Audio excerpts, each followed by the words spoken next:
we're almost at the end of our route. So you want to keep a pen on that? Sure. So it's going to go through its last couple of transects. Typically, the best idea is to end your transects where you're going to land. That way you have less battery usage at the end. Say, for instance, you run down to 15%. It's better to establish the endpoint near you so you can emergency land if you have a low amount of battery. So it's going through its last pass towards the ocean here. And as it comes back and turns on its bank, it's going to hit 2 more waypoints. It should happen one right now. And then it'll turn and adapt a little bit. And then it'll go to its last overhead. So,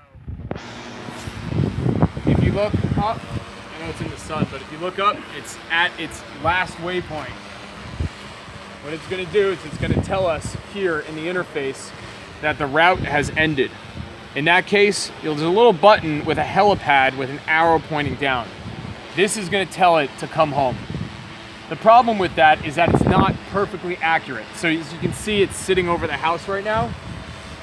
This is where a pilot in command needs to establish their ability to basically pull it to where they want it to go. The thrust is behind us. Once that's the case,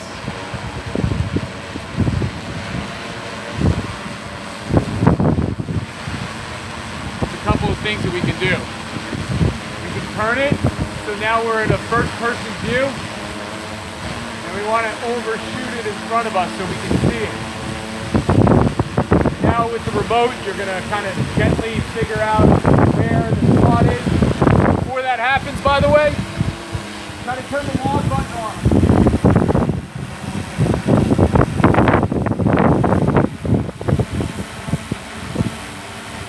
So I just went to go hit the log button, turned it off, right? There's no need to take this LiDAR. So find a safe landing spot, it'll softly land where you need it to, and voila, end is done. So we're going to go to it, we're going to turn it off, and we're going to go to the station, we're going to upload the data.